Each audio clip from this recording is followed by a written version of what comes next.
So, hi everyone. I very much welcome all of you here in our webinar today, which is dedicated to the application Lost of the Night, which was created by Fran in collaboration with Alejandro and other colleagues. And it's all about making a new light pollution map, which you're going to be hearing about.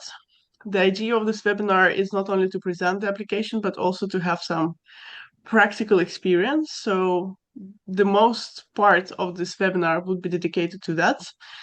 And we have two main speakers today, Francisco Sanz from Ibercivis and Alejandro Sánchez de Miguel, who most of you, I think, know with his work on remote sensing and light pollution things. Just small notes from me. We're here organizing the webinar on the basis of Plan B project, which you probably heard about before. It's European Horizon Europe project, which we're working currently. We're halfway, a little bit over halfway, and light pollution mapping is a big part of this project. And another more practical things, the meeting, as you probably noticed, is being recorded. So if you don't want to be on camera, you can just turn it off. As for the rest, feel free to raise your hands to ask questions or type something in the chat. We will try, I think, to coordinate and reply to all your questions if you have them. And maybe one final note, I will share, or maybe Daniel, if you can put in the chat the link to the Lost on the Night app. Okay. Maybe in the meantime, you can already register, so we have less problems when we will go to the practical part. Okay, thank you everyone for being here, and I'm handing the floor to Alejandro Sánchez de Miguel, who will explain you way more than I can about the app and the light pollution mapping. Thank you. Hi. First, I'm going to introduce you a little bit on why we really need, and we have been fighting to have such a project for 10 years now. 1 second, that I need to share the screen.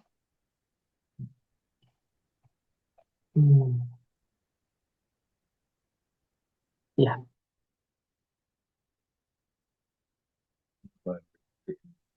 Now you are not seeing the presentation. 1 second.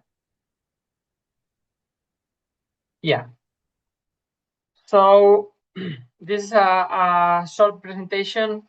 Please, if I go over the time, let me know, because I could be talking about this for hours. So why the pictures taken by the astronauts from the International Space Station are so important for light pollution, but not studies, but not only light pollution. The first thing is, probably everybody knows this picture is the first picture of the whole Earth taken at once in color in 1968, if I recall correctly. And it made feel that we needed to protect our spaceship, no? That is the Earth. But here we only were watching half of the picture. That was the daylight part. The first picture, well, not fully, because this is a composite of two pictures of the Earth at night, was taken by the Proof Rosetta by the European Space Agency, and this shows us the other half, no, the nighttime half. And here in the previous picture, it's nearly impossible to see the human impact. In this one, is obvious. And that's a very key thing in terms of we are the main threat to the environment, our activities. So we need to trace our activities, no? And through nighttime, our activities and our presence is obvious. Very recently, we got, thanks to an astronaut, the same picture, but in color at night. This, even if it looks like daylight, is not. We can see all these stars around, and we can see part of Europe, mainly Spain, lit And the reason why this looks like daylight is because the full moon that was illuminating the Earth. And we have been working with black and white images for a very long time. That makes that, for example, for the global blue emissions, we have a huge uncertainty, mainly because the light sources that were more popular in the last 20 even more years were very orange, and there were very few light emitted on the blue. But we consider first what the black and white satellite data indicates, plus the uncertainty, that is the shadow part in this plot. We know that we don't know nothing, and the increase, even if it's already quite high, could be even higher when we consider this blue light. But the ISS pictures taken by the astronauts are unique for several reasons. First, they are in color. Second, they are not restricted to a single part of the night. They cannot be acquired at any time of the night, and that is different, for example, from other satellites that I will mention later. And also, the angle that the images are taken can be any angle. No? So that is also really interesting. First of all, it's quite keen that we have data not only at midnight, not only late at night, but at any time, and even at different seasons, no? Because the light pollution changed dramatically from one time to another, because our activity also changed dramatically. Also, it's crucial, this color sensitivity, because, as I said before, the lighting was quite warm in general, with some exceptions, and currently we are moving to a more cool lighting that is more damaging. And if we don't consider that, we will have huge uncertainties, as I saw before, and I will comment later again. Also, with the ISS, we can have not only pictures looking down, but also in oblique perspective that can give us a lot of information on how the street lights are emitting their light, if they are pointing directly down or they are pointing up or with some angles. And also, this data, we have it since 2003 until today, but mainly from 2010 until today. That is exactly the period when this LED transition, LEDs are these new technologies that are relatively efficient, and they are being changed for, they are changing these sodium lamps that they were pretty orange. So what is Cities at Night and what is Lost at Night? Well, Cities at Night was a project that was launched 12 years ago to help in this task, and Lost at Night is part of this program. 10 years ago, we made a launch on of this project to take these images and make it useful for the science. And in only 1 month, the volunteers did classify, tell if this was a city or was a star or was whatever, 130,000 images in only 1 month. That made that currently we don't need to ask any volunteer to know if this is a city or is stars or is the moon or is an aurora, because with this we train an AI, so we don't need to locate those images. And our volunteers also located some few cities. These are some of the satellites that are currently available. The DMSP, that was a defense satellite from the US, that was available from 1992 to 2014. And was saturated in many cases, and the resolution was really low and no color information.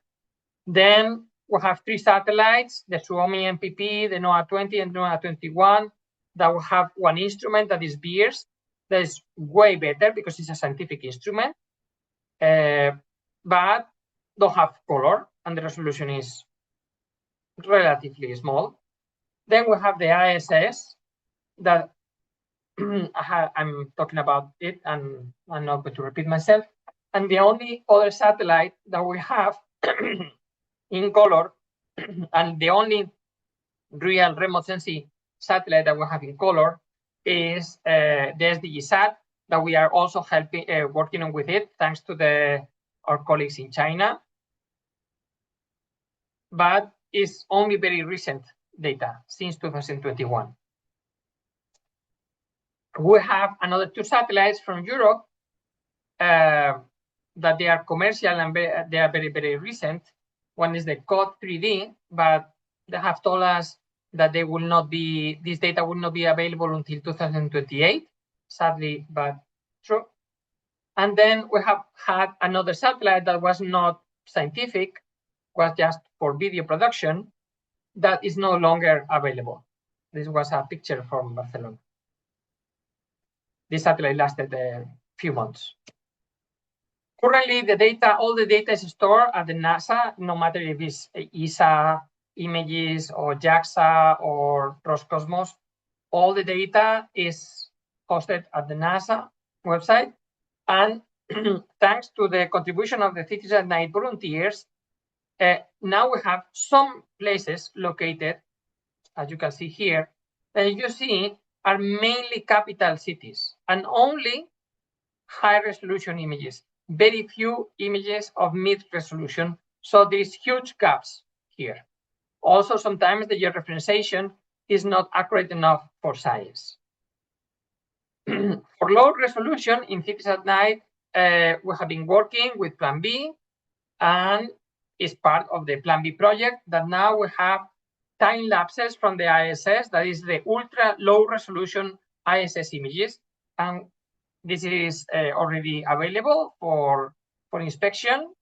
But this data has not been published scientifically in a peer review journal, but we have already accepted the map that we have created with the Chinese data that is also used on this app.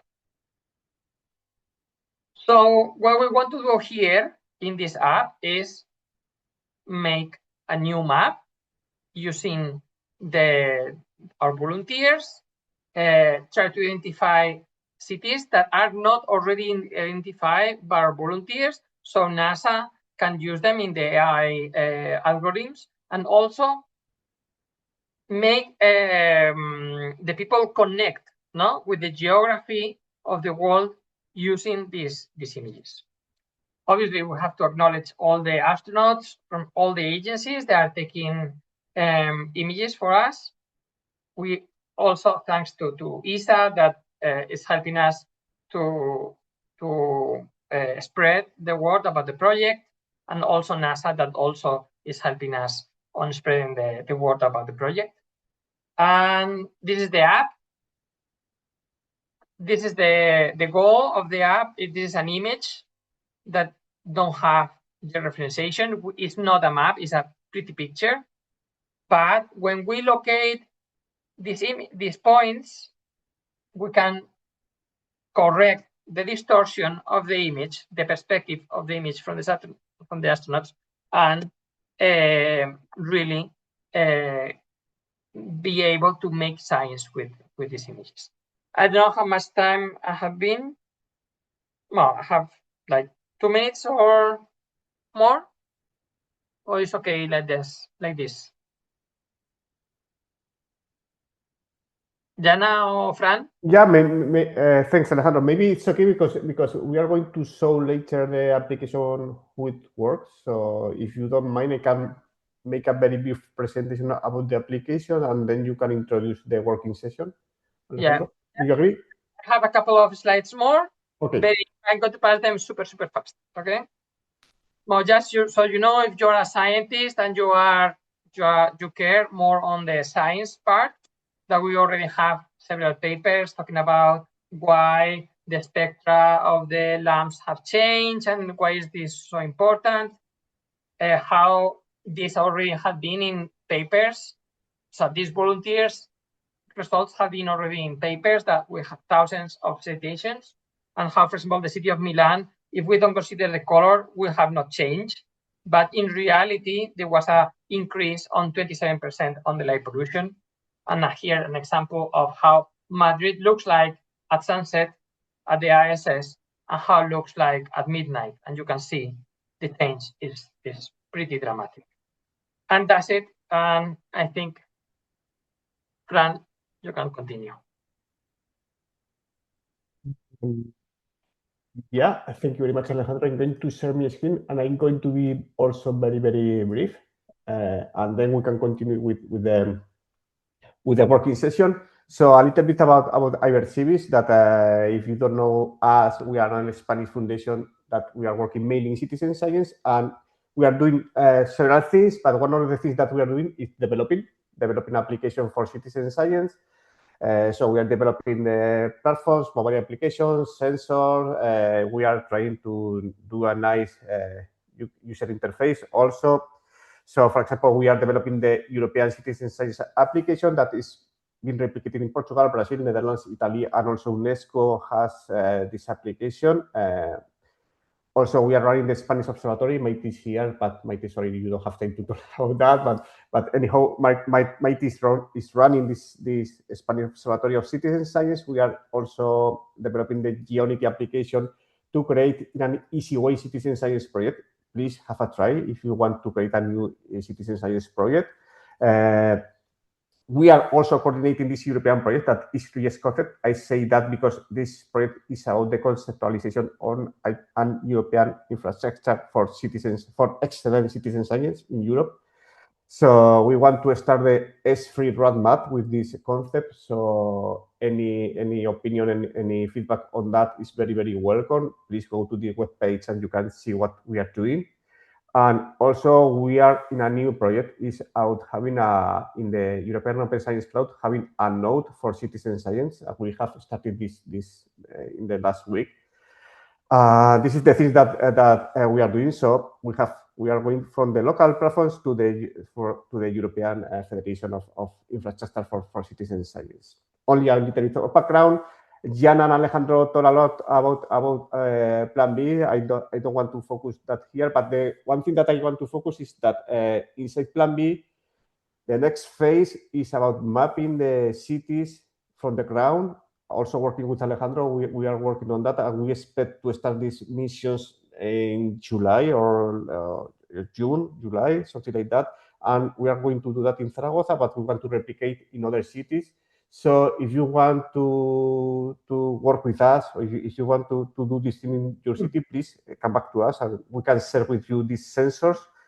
We are using only now, we have a lot of problems with that, but if you know some other sensors that can be used to map from the ground the light pollution, please tell us, because we have a problem with having an open code sensors to map light pollution from the ground.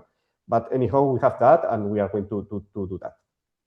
Okay, about loss at night, a little bit about the technical part.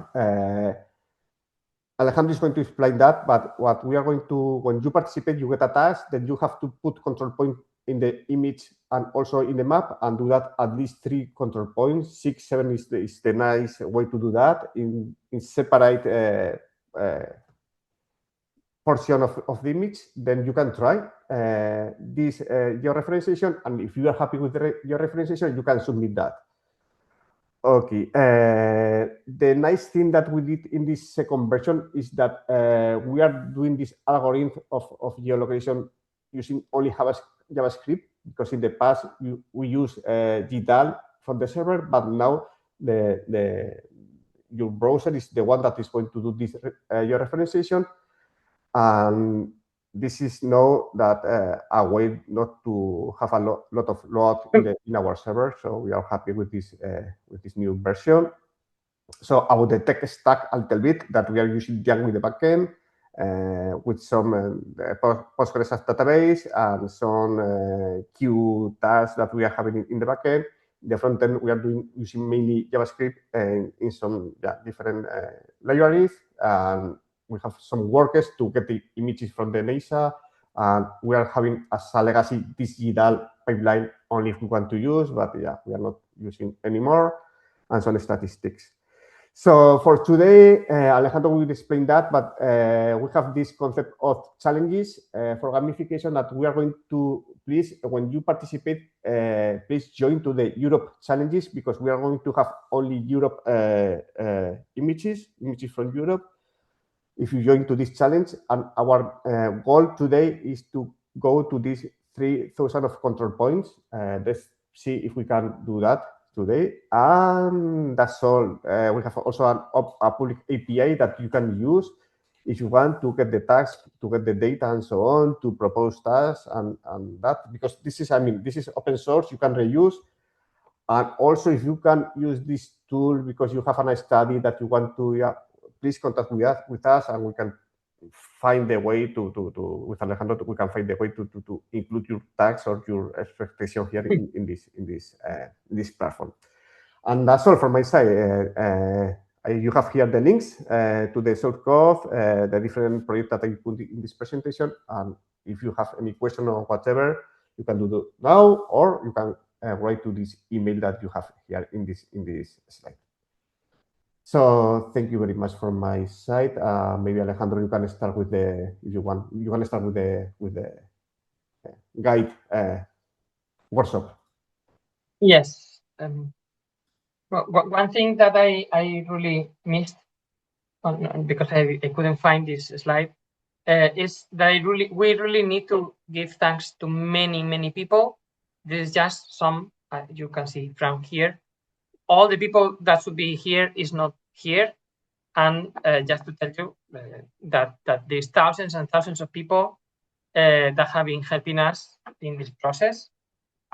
And we are very happy that you joined today on this. So we think that the best way is to practice to learn something. So what I'm going to do is just play. For me, this is a game, and I think for many people, because we saw that even in the testing phase, a lot of people have been trying already quite extensively. So the first thing is that you should join. Please join to this one, to Europe. Maybe other day you can try other challenges. So you click here. Well, first you should register. Clicking join. Just so you know, there is translations in many languages, from Spanish to Russian to Italian to many other. The first thing that we have here is an explanation of the context of this image, who were the astronauts that they were at that time at the ISS, the date of the image, the focal length. This is going to give us an idea of the resolution, and more or less where is the location that the ISS was on when this image was taken.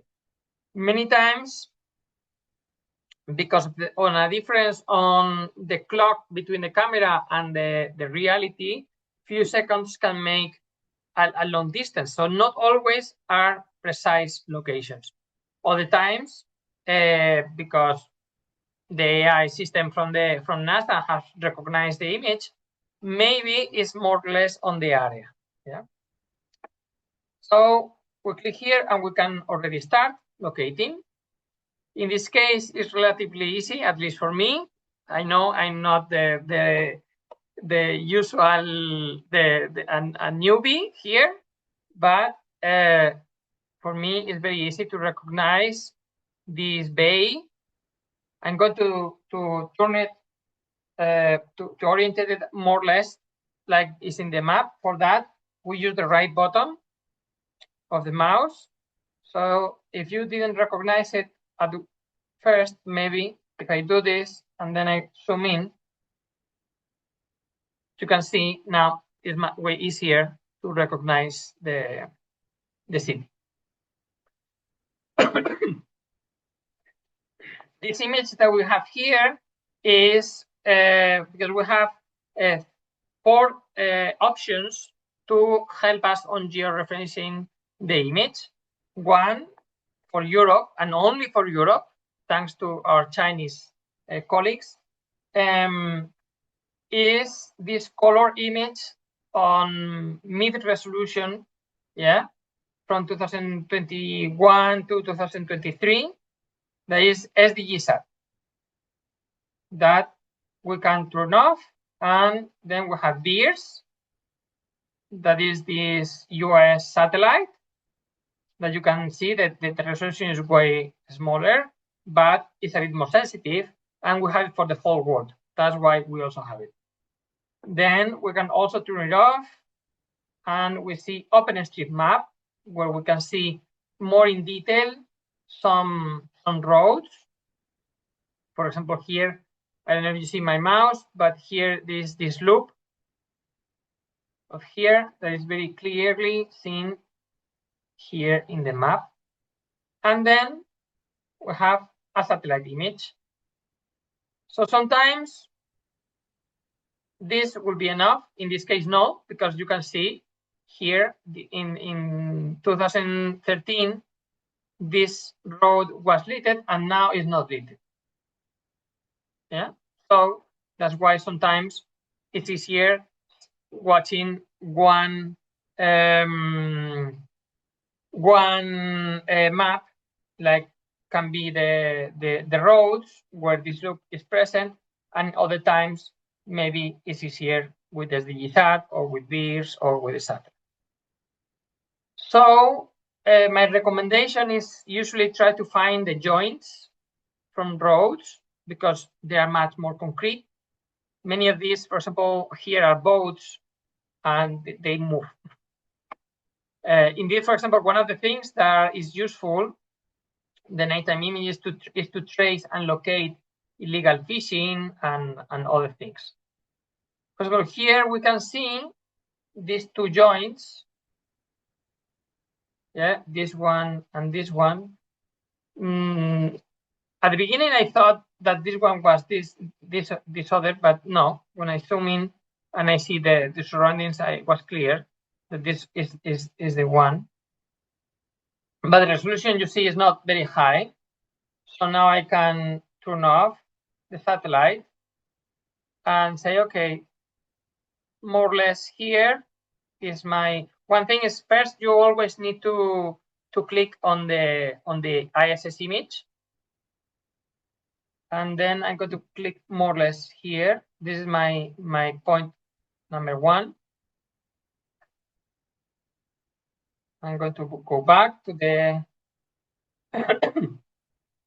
Then I like it, this loop that I showed you before, that was not visible on the SDGsat map, but is visible here.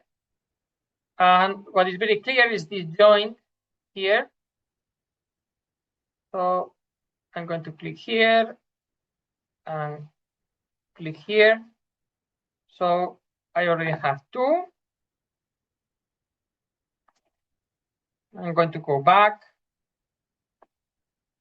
And something that is pretty obvious is the harbor. Now is clearly down now is bluish, and before used to be orange. Here probably the satellite image is going to be more helpful. Sometimes even we can see the street lights. Here you can see the shadow of this super high street light. I'm going to try to say that might be here. So you know, if you made a mistake, later you can or remove or move that point. So at the beginning is only to have a start, and later it's going to be easier because when we click on try, our image is already georeferenced.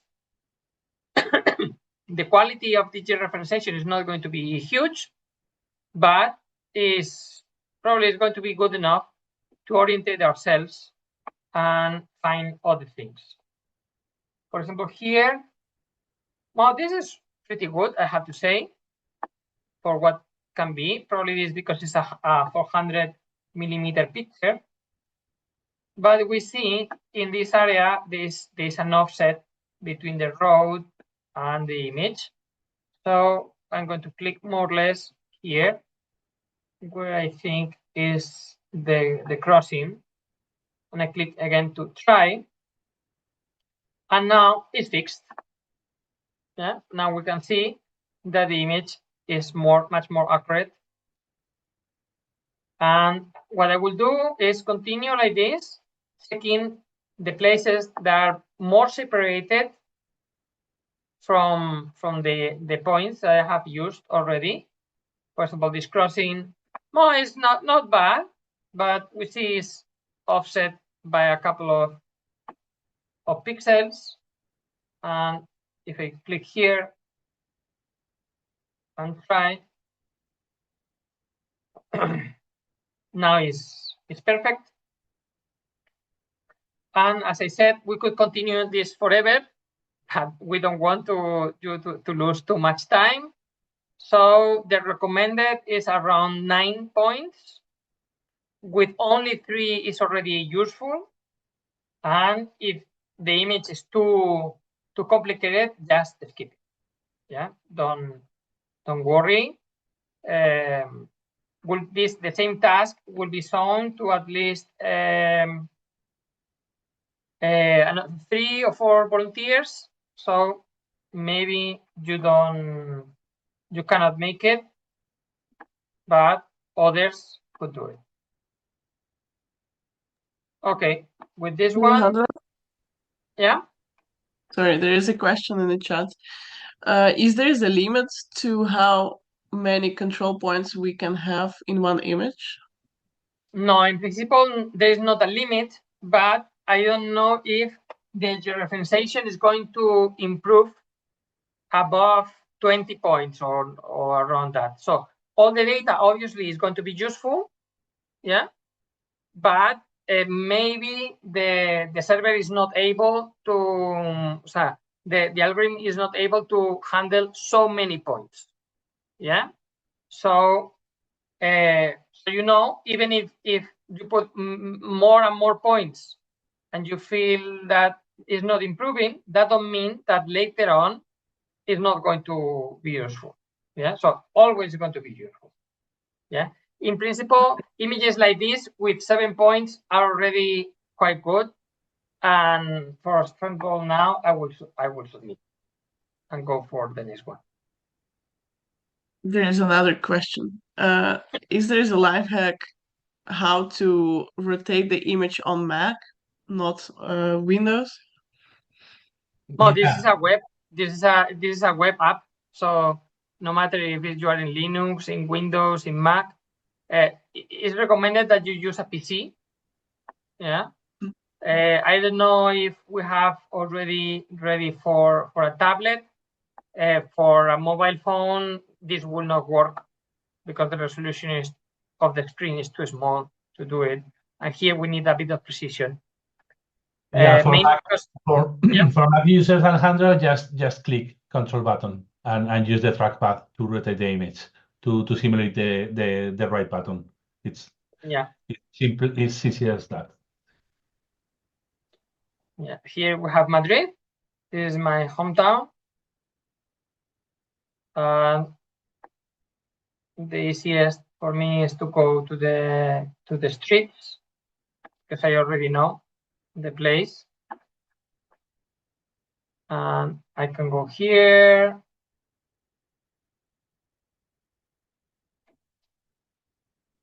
This will be my first button.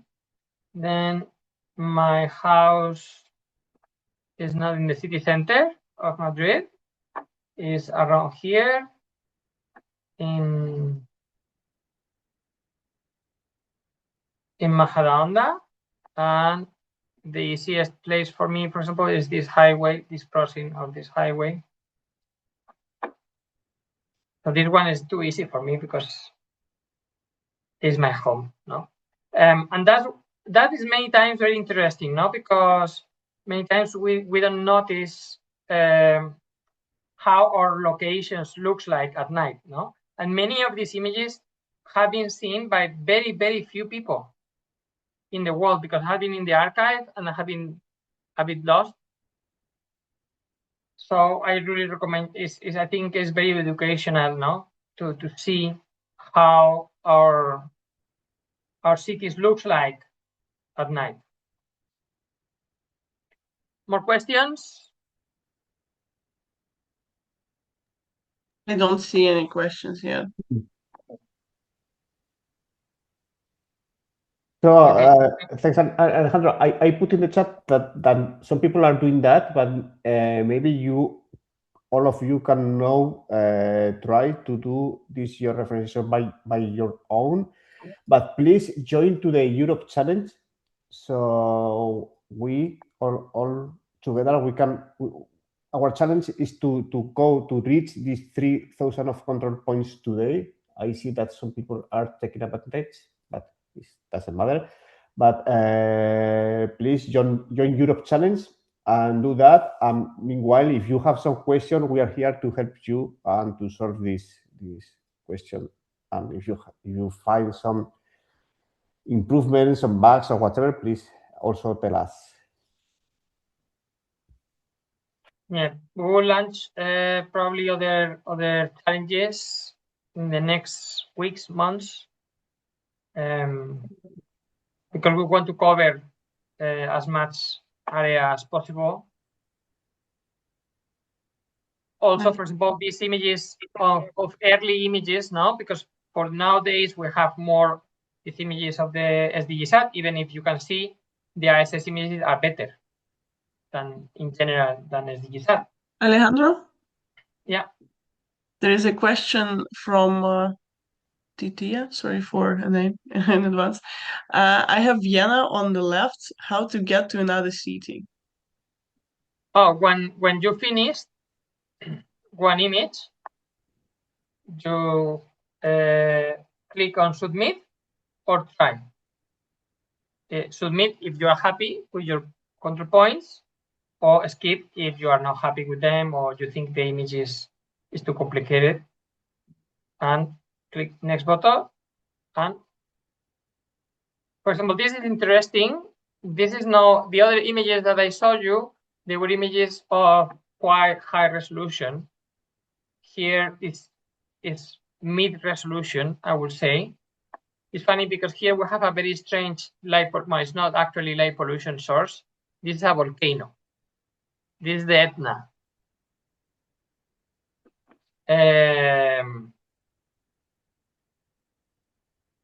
And you can see it here also in reddish color. And it's interesting also because even if you see it here that is a bit bluer, this is still very high resolution compared with Beers. So we can fix Beers images using the ISS images, even if they are low resolution. Yeah, Jana? Here's another question from Peter. Is it recommended to always switch to OSM map prior to setting the point on the right side? It depends a lot on the resolution of the image. When it's very high an image of very high resolution, it's very good to switch to OpenStreetMap when to do zoom. When the image is low resolution, no, it's not needed. For example, in this case, it's easier to do it like this than by eye, no? Checking which are the brightest areas and so on, than using OpenStreetMap, because OpenStreetMap will be too high resolution for this example. This one, for example, is very low resolution and the image is very, very tilted. So in this case, probably 9 points will not be enough. But you have to think that you are not going to be the only ones making the georeferencing. So don't worry, don't get bored. If you want to do it because obviously it's the most useful, to put as much as control points as possible to look so the image looks nice. We'll be very happy with you with your work, but it's not mandatory, okay? Because part of the idea of all this is to train an AI so we can do this not with 3,000 images. You have to think that in the archive of NASA, there is 3 million images at nighttime waiting to be classified. So obviously, we are not going to be able to do all those images manually, but we can do, as I told you in my presentation, we can train our brain into a computer. So in the future, we will be able to have this done automatically, no? And at the very end, artificial intelligence is just human brain that having knowledge that having transferred somehow to a machine, no? So here, first of all, the best is to compare always the image that you have georeferenced with 3 points with when you click on try, and you see how the image each time that you add a point improves. Yeah, many times not as much as you would like, because it depends a lot on the resolution of the image, but always improves. For example, the low resolution images that we calibrate, we do it automatically, and we put up to 200 points, but that's automatic, no? Raul, that is my PhD student and is having hired by Plan B, is here. He has been working on that bit. But for this resolution, for example, we don't have maps that can do that currently. Fran, you want to say something? Yeah. Maybe in the next image, you can explain a little bit about the filters that we have of gamma, contrast, and so on, yes. and when to use that. Yeah. I will do it. But I really like this image because it's as low resolution. You can see how bit by bit, even if it's very, very far, yeah, the system works pretty well, and we can georeference images that are extremely distorted.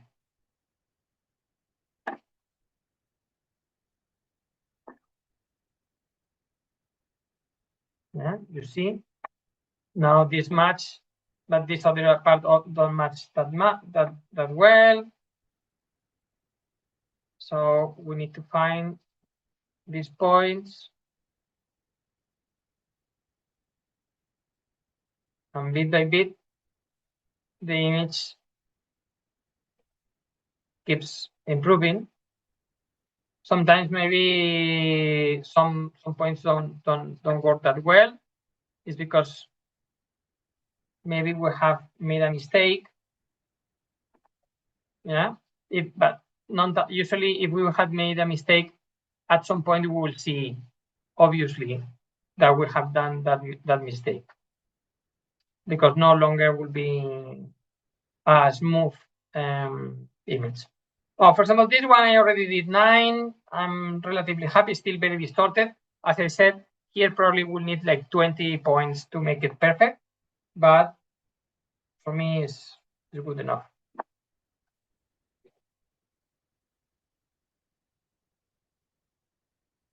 Okay, for example, here in this image, it's also, this is France.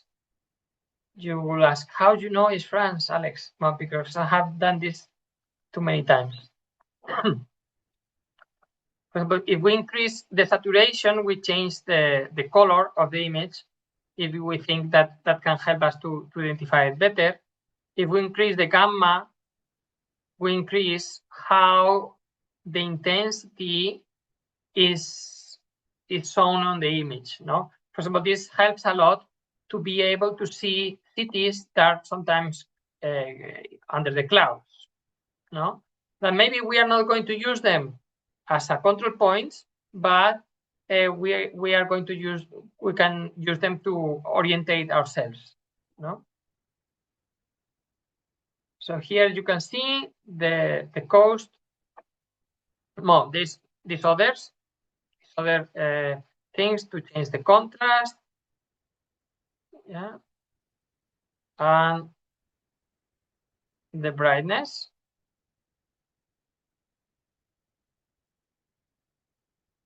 Yeah. So this can help us to make the two images more similar. So, and something similar we have here for the SDGs data that can help us to see better some of these more dim cities. So here, for example, it's clear this structure of here, that if we want to see to which corresponds, we see this city of here is Nantes, and this is Saint-Nazaire. Well, my French is awful, so I'm not going to even try to pronounce it. And the same as we did before, in this case, the crossings are not that easy because the image has less resolution, but I think is way more intuitive and just use as a reference the SDGs data. And so the most important is try to not put the 3 points in line, that they are a nice triangle. Don't need to be perfect, as I said, but just with that triangle, we already have the image more or less orientated, so it's going to be way easier to locate the data, no? I don't know how the people is going.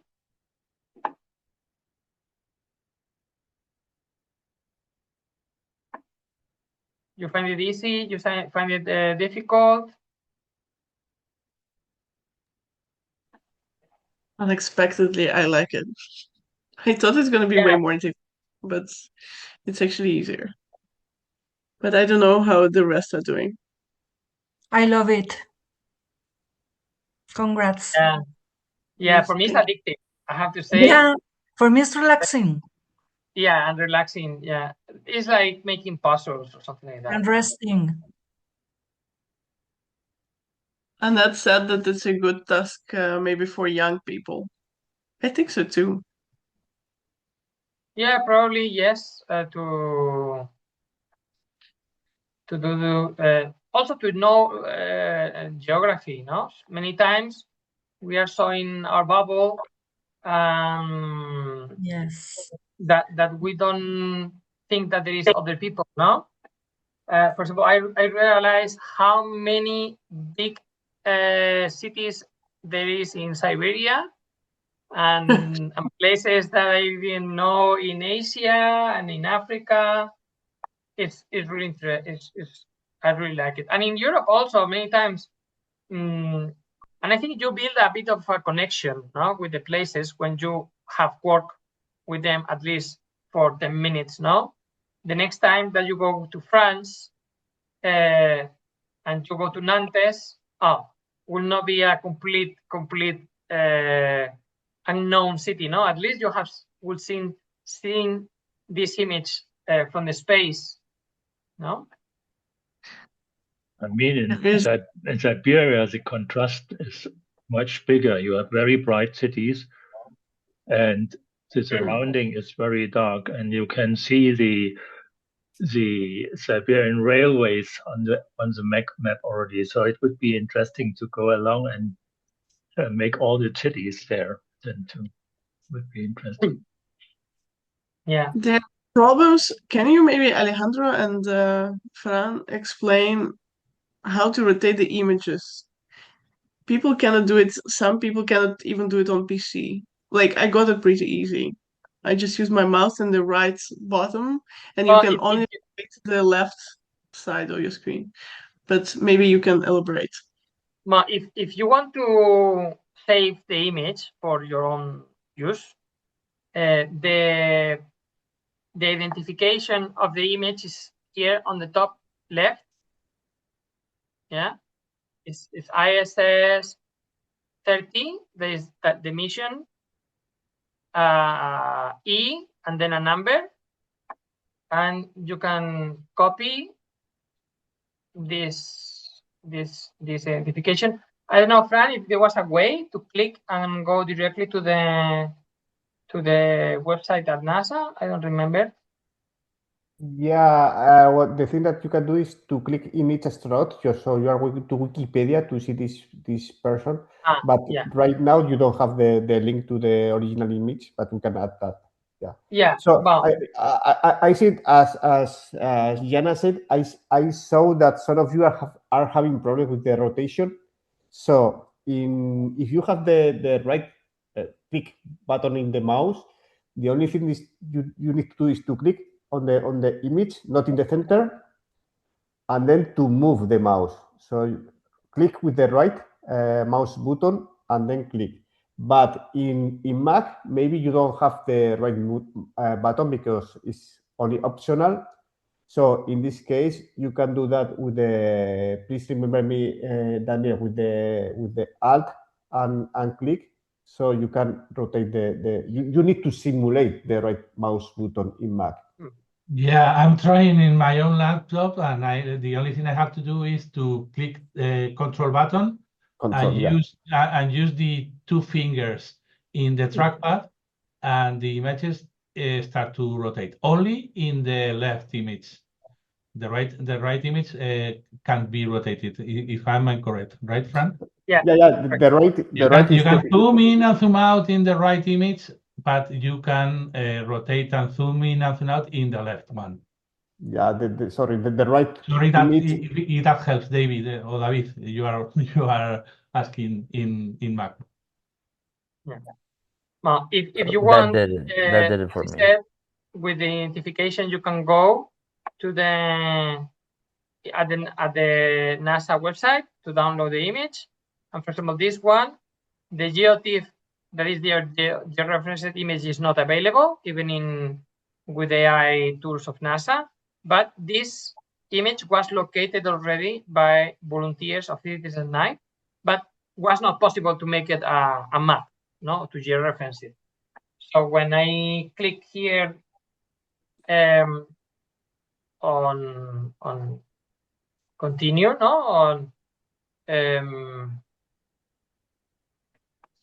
well, this image finally will be useful for science. Sometimes it's interesting to find, first of all, here we have a big city, yeah, and it's difficult to find the center, the center of the city. So my recommendation is to find a smaller one that you can more or less locate. So here we have the big city and two smaller ones next to it on the north, and you can put it a bit transparent, and the most likely is this one, or the other option is turn off the SDGsat map and use VIRS, because VIRS many times is easier for that. But it depends a lot on the image. And then what is the proof is to click on try and see if now our image have improved or not. And here you can see it's not perfect, but really has improved. Yeah, sorry, Alejandro, can you repeat please how to delete a control point in the screen? To delete one, okay. Yeah. Okay, I'm going to do one very quick, so probably I'm going to do it wrong. For example, This one, I might think that is in here. Yeah. I click try. And I see that it don't match very well. Yeah. You see, don't match. Maybe because there is clouds here or whatever, no? It don't match. Okay. So I can go here to this trash button and delete that one and try to find a better solution. No, if I'm not happy with that one, but I can try to find a better option.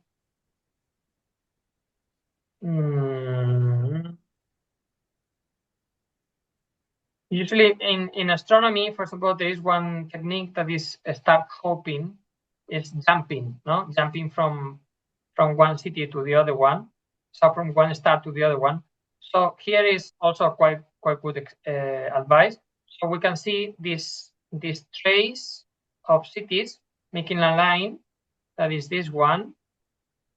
And so now I'm going to click here and here. And now this is going to look a bit better, probably. But if you see, maybe it's not 100% accurate. Yeah, you see, it's a bit moved. So I can zoom in. And if I recall, I could put another one on a place that I'm happier. And then delete the previous one, the point number 9, and try again. And maybe now it's a bit better.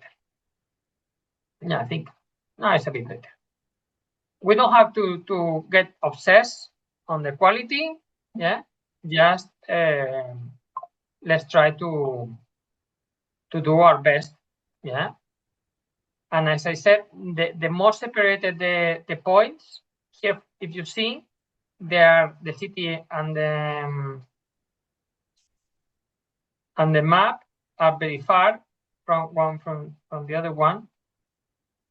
So this one is going to be a very good point, no? In terms of being optimizing, not the number of points. The more separated they are, the less points we will need to put. Yeah, because we are going to correct more areas.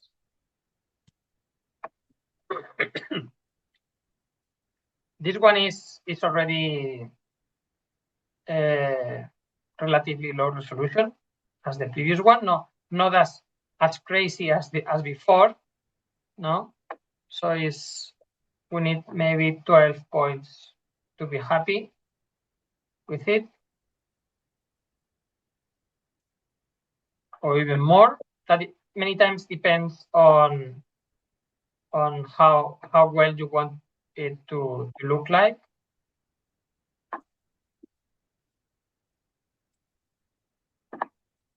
And when you are already happy,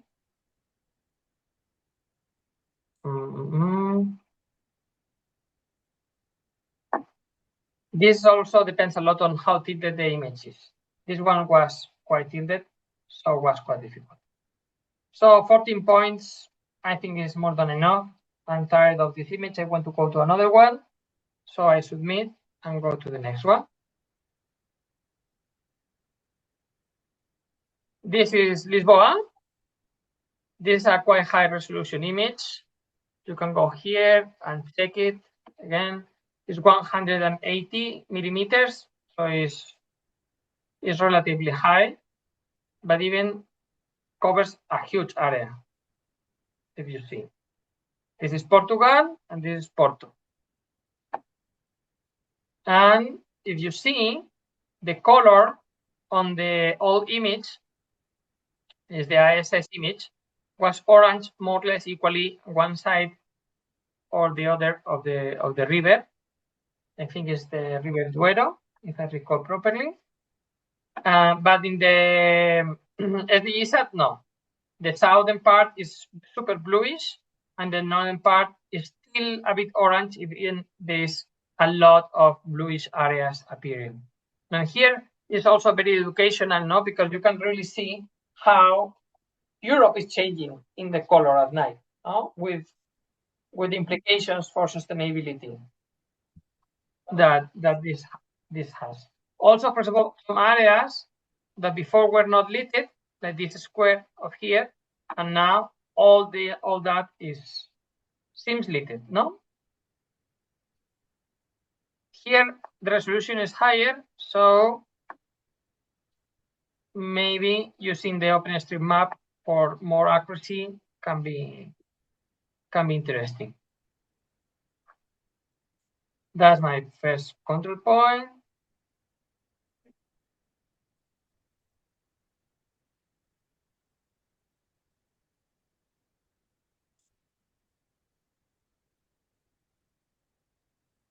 I like this one. The resolution is not super high here, so it's difficult for me to pick the exact point, but it's not essential, as I said. And now I need to find my third point to make the triangle. Portugal, as is all on the coast, is a bit more challenging than other places.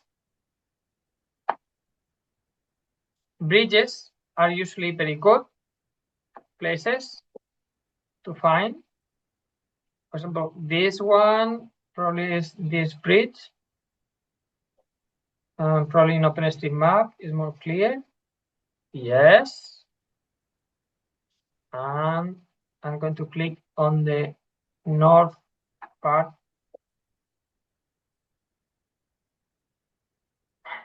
And yeah, you see, now only with 3 points, we already improved so much the georeferencing.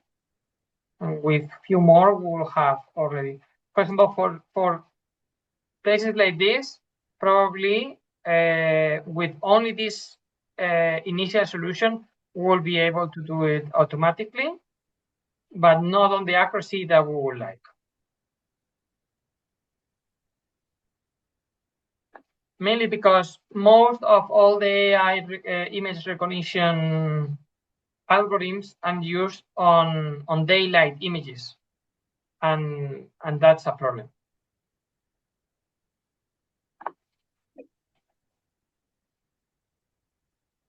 Okay, now with 4 points,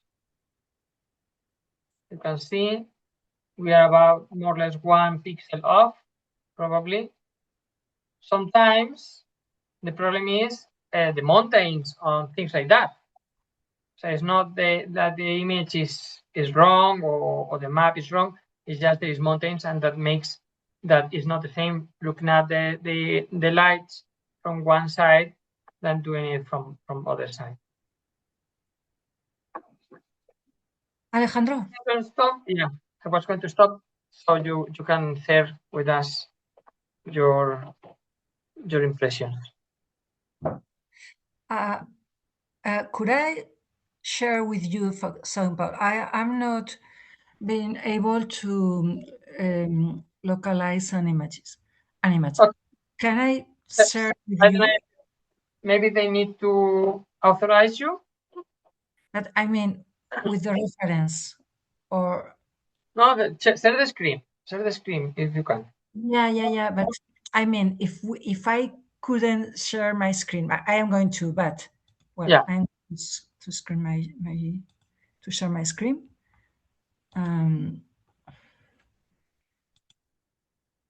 Yeah, where is Lost of Night? Okay, here. Okay, and this one. How could I? I see a black. Now I can see. Yeah.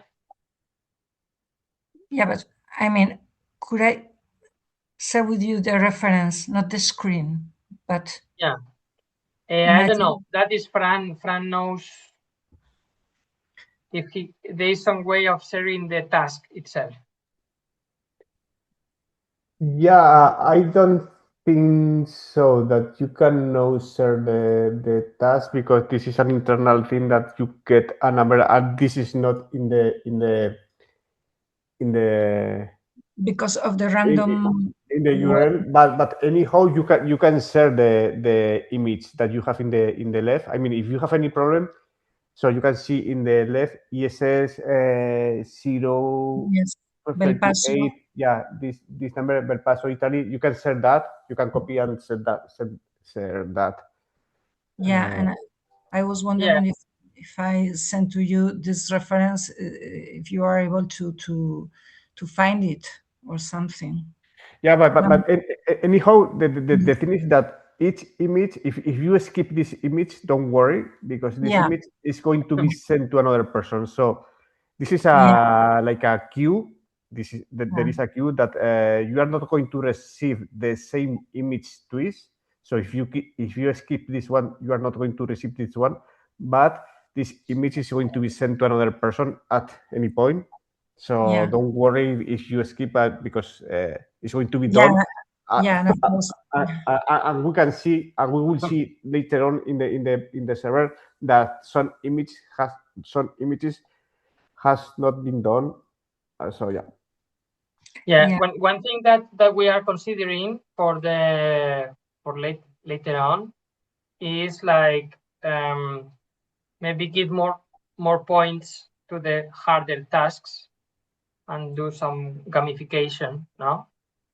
Or even different levels, no? Like these are the super easy, these are the hard ones, because probably for many people the hard ones they motivate them more, and for the people maybe not. Maybe they are not that motivated with something that is that complicated, no? Yeah, totally. Yeah. Yeah, at the end of the this day, one, first of all, is super distorted. Yeah, it's not difficult to identify for me. I think it will be easier if you put beers. I'm seeing maybe it's I don't know. Yeah, here I would have recommend you to put the intersection of from the boot. No, yeah, well, more or less. Yeah, no, not so much. Tilt it a little bit more to the right. Brightness? No. The image more to the right. To the right. A bit more. A bit more. A bit more. A bit more. A bit more. Really? A bit more. Yeah, more or less like that. Yeah. I think if you put beers to the maximum, beers on the right, yeah, the map to the maximum on the right, more, and put SDG sat off.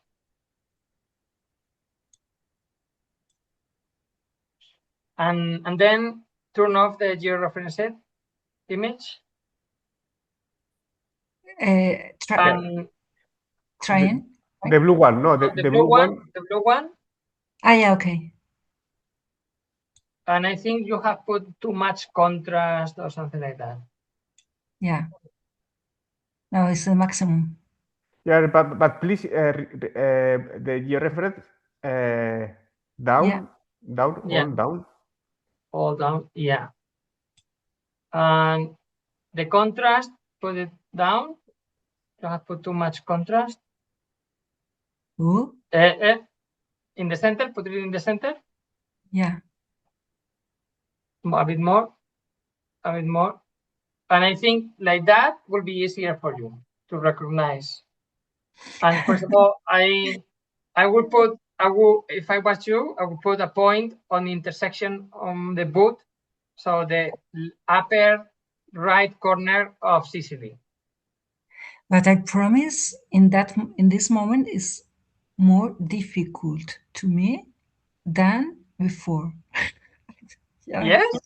Yeah.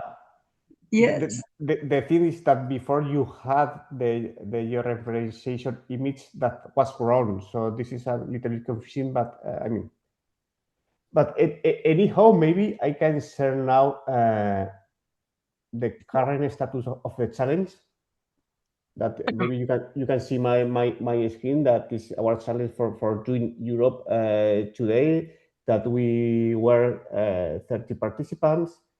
So thank you all.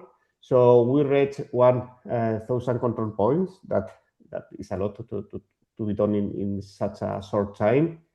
We want to reach today 3,000, but anyhow, yeah. And we have also, you have there this leaderboard that you can see in the screen.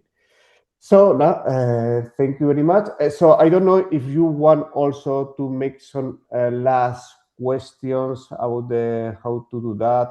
Maybe Alejandro, you can tell us a little bit more about next steps or what we want to do, because we want to include more images.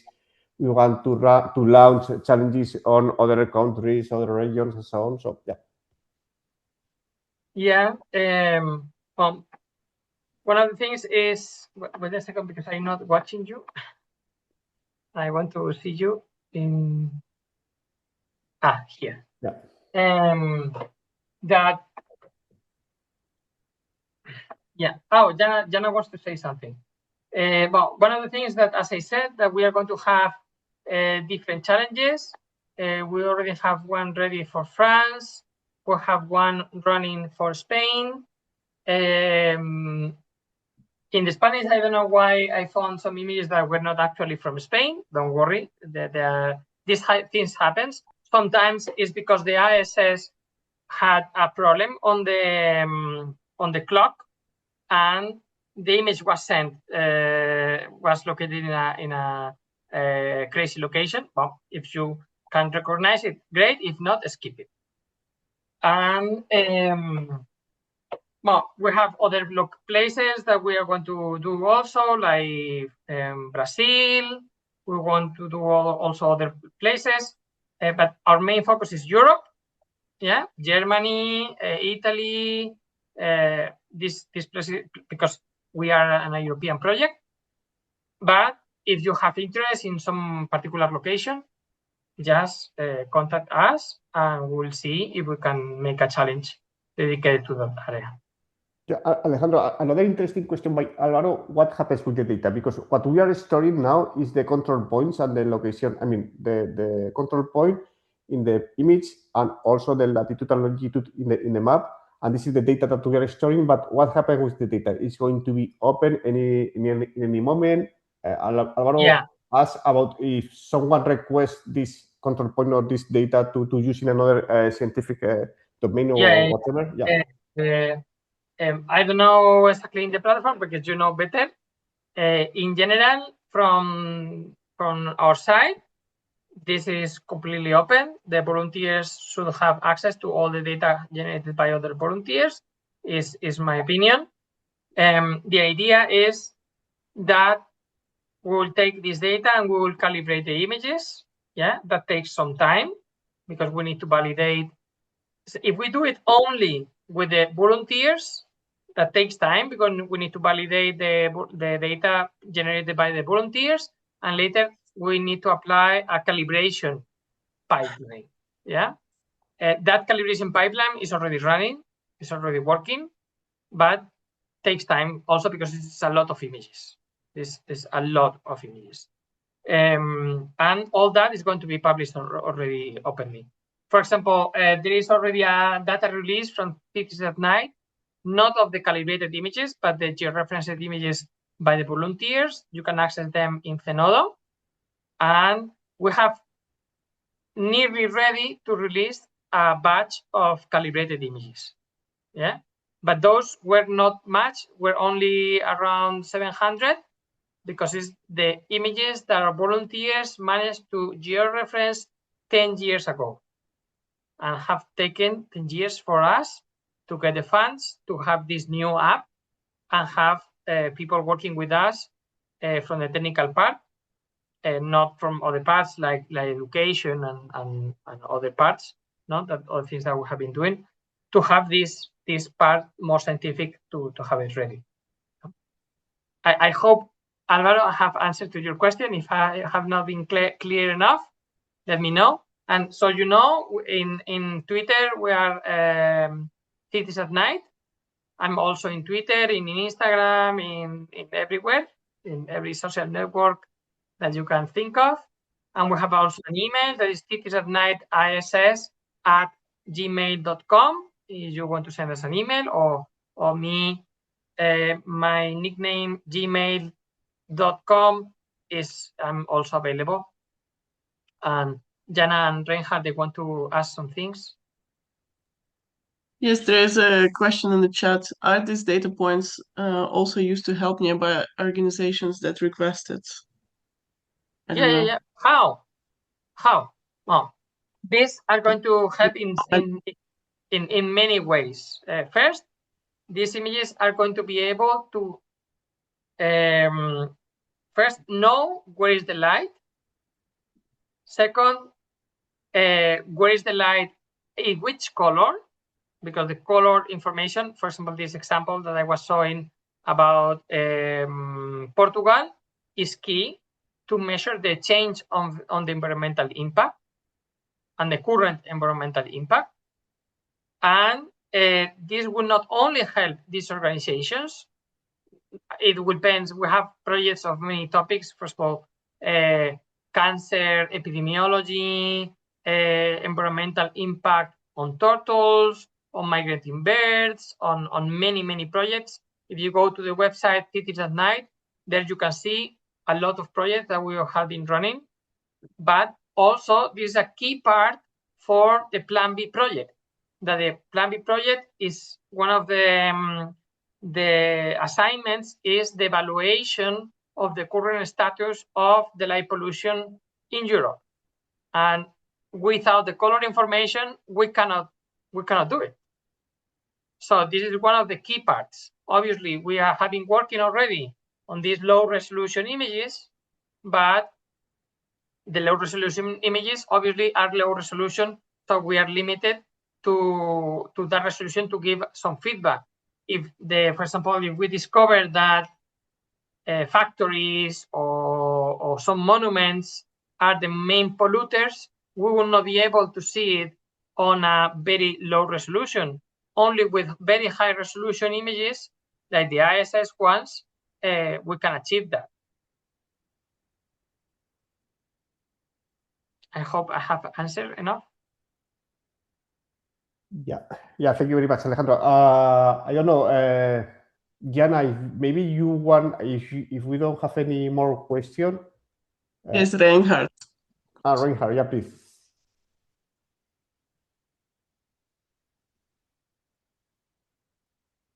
Reinhard, you're muted.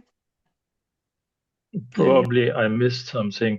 I cannot choose from a list of sites, right? Not yet.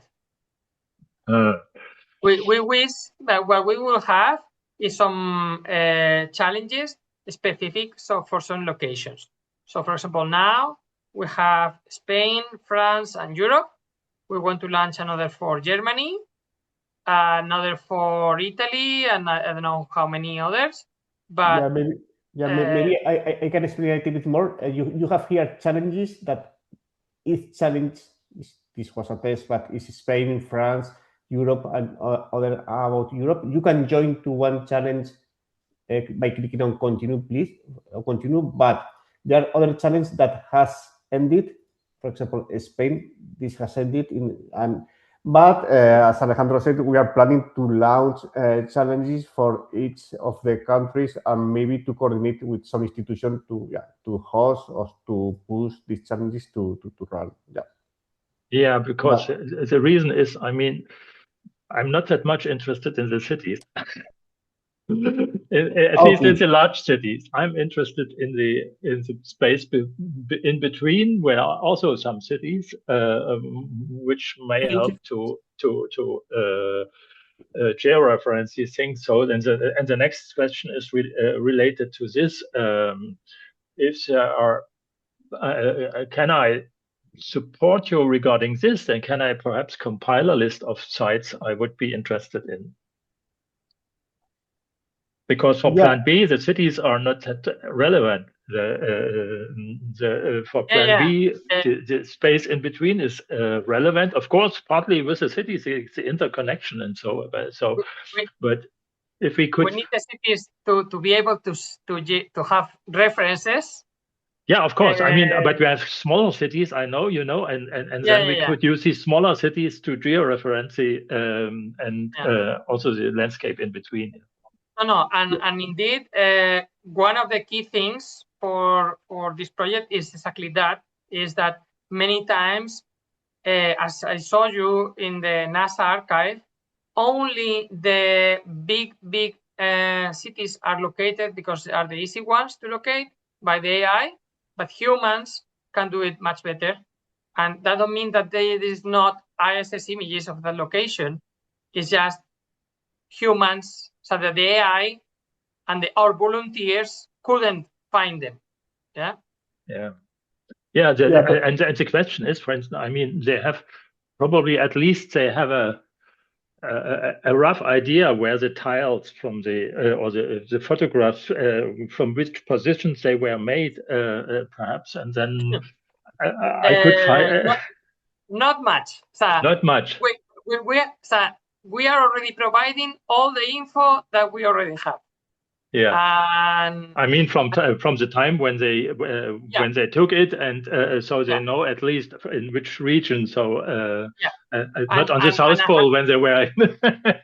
Yes, and I have to say, the very first volunteers of the Thesis at Night project were some students from mine, like Marianne, that is going to be one of our authors on when we release the data set. That at that time, even NASA was not providing even the native position. So they were computing with the time where was the ISS and then search nearby. So this has been a work for more than 15 years now of improving, no? And first of all, the NASA app has improved a lot since we started, thanks to the feedback from our volunteers. Hi, Alejandro, can you hear me? Yes. Nice it's Jose from Panama. How are you? Fine. Nice to hear you. Good to hear you. Yeah. I just have a little question. When you say this AI from NASA is the one from Stoke and the one published in 2024, right? Yes, and the correct. One that actually make a projections of the georeference point. You mentioned also the calibrated images. So it is also performed, but I imagine like an automatic way, like the paper you published, right?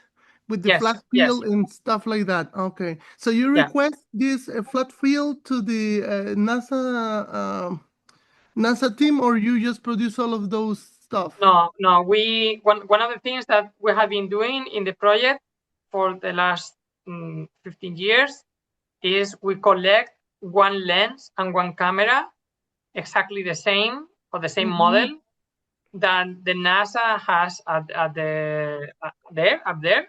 So obviously the ideal would be to have the same, but that's not feasible because even NASA sometimes or ESA sell those lenses later on. But we have at least one copy of most of, or if not all, the lenses and the cameras that have been in the ISS, so we can correct from the flat field, and we can correct from the vignetting, we can correct from most of the technical part, the electronics of the camera. I have to say, now we have the new Zeta 9. That is the new camera they have been using the last years, but we have not been able to calibrate it just because we are too busy. No. But until the Nikon D5, we have nearly everything done, and that's why we want to publish this this data set. No, that we already have. Indeed, Sergio Pascual, and Sergio Pascual has in his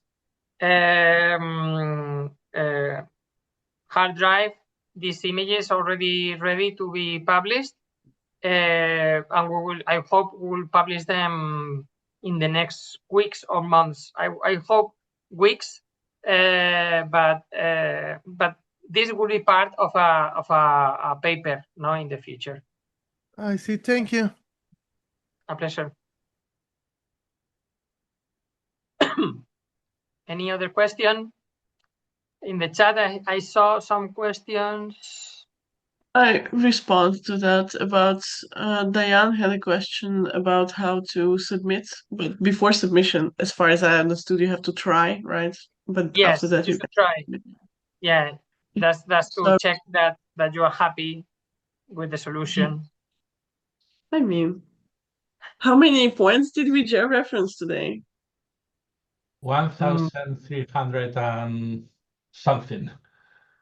Yeah, let me show to you this what we did today. 1,002. We're almost at the half. Almost to the half, but we have time to continue after the event. So Yara, if you want, we can close if you don't have any more question.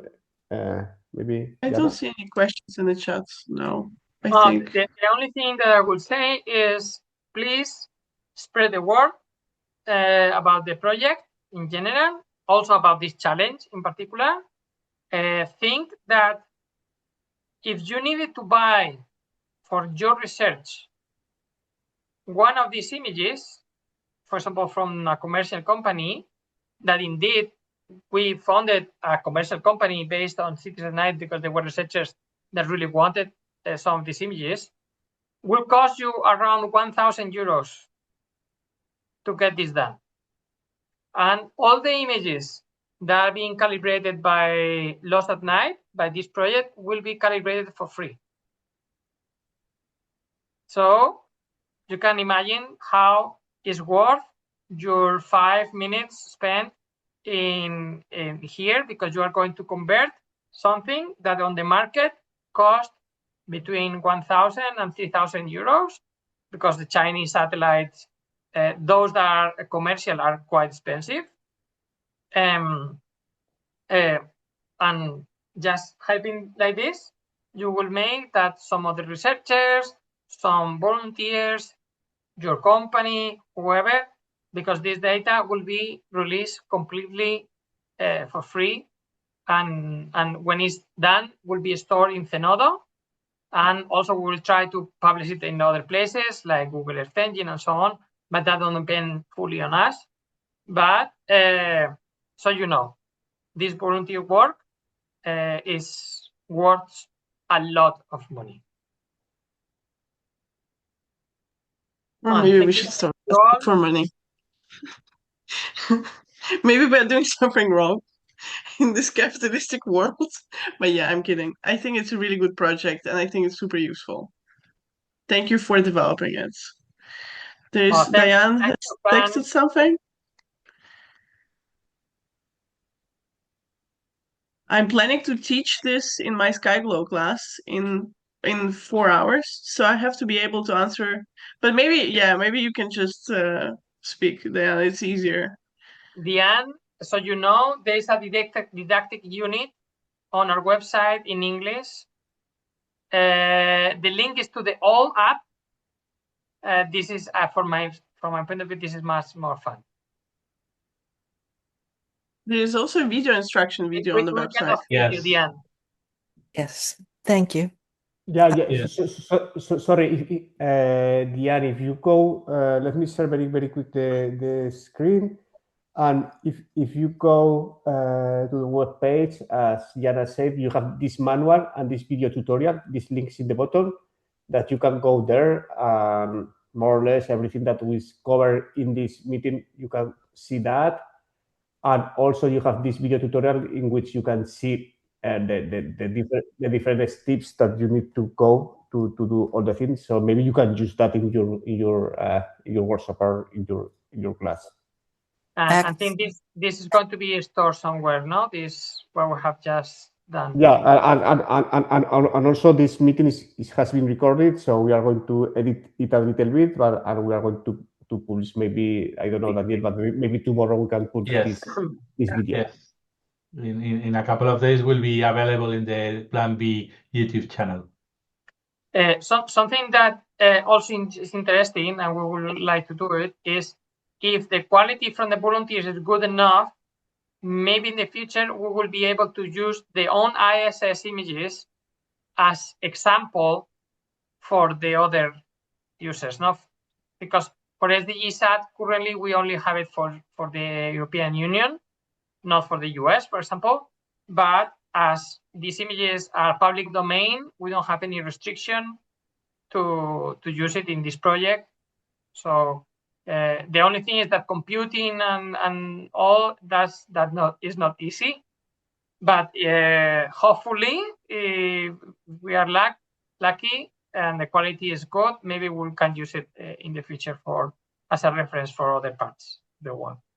I mean, if we would create a Plan B challenge, then I probably would try to have a course or something at IDIF and or at our university to involve more students. That would. This can be a challenge specifically for your university, so don't worry on that. We should make a competition. Yeah, no, I mean, you know, I would like to focus them on the data for our project and not waste time, you know. No, but that's why we have these challenges, okay?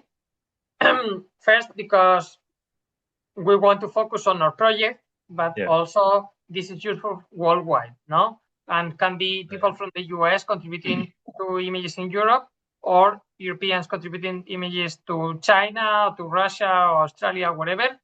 But obviously, this is a EU project, and we need to focus on our task, no? Yeah. And that's why we have currently this Europe challenge that is focused mainly in Europe. And also, it's easier to georeference images in Europe because of this SDGsat image. Okay, good. Thank you. I'm going to leave, I think, all of us now, because we have to have lunch. We're going to close. Yes, we're close. But so you know that the challenge is still, I don't know if it's all the day, until what time we have? Frank? Yeah, sorry, we have until 9 today. So 9 in the European time, 9 Central European time. Yeah, let's push for it. So thank you very much to all of you. Jana, Fran, you want to close? I think you did well. But yeah, thank you very much, everyone, for being here, and be in touch. Bye. We'll publish everything. So if you will have any questions, you can have a look at the video again or reach out to us. Thank you. Bye. Bye. Thank you so much. Bye. Bye.